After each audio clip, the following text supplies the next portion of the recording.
सतनाम सुमिरन करो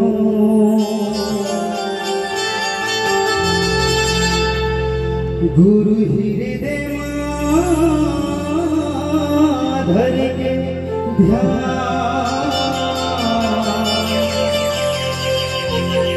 यही विधियम गुरु आए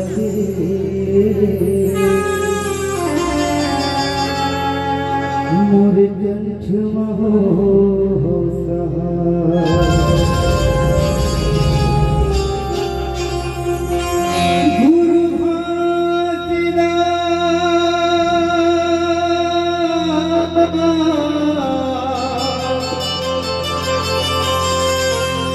गुरु भागदास गुरु अमरदास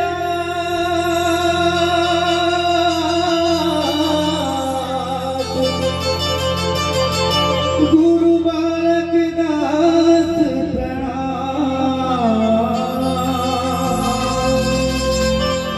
सफुरा कमरा के स्तुति करो माता सिद्धि करो सदना वो ब्रह्मच बाबा घासीदास की भजत ढंका सतनाम के हो भजत ढंका सतनाम के ये होगी दुनिया दुनिया सोर बाबा हो तो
ये दुनिया माया के गंगे छटा लहराए, जग जग सतनाम के मेरा भराई, जग जग सतनाम के मेरा भराई।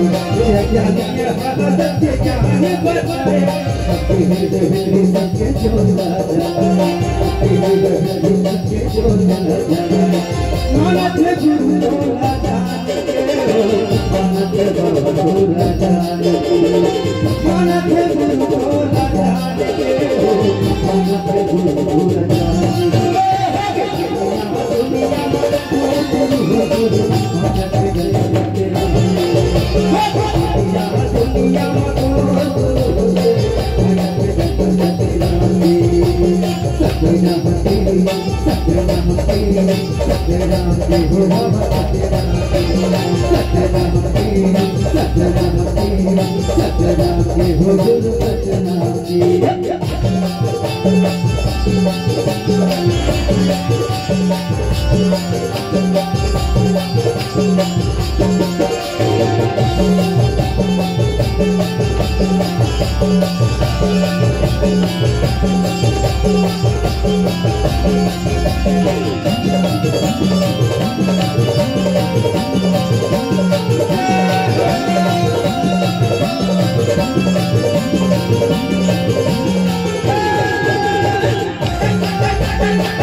Thank you.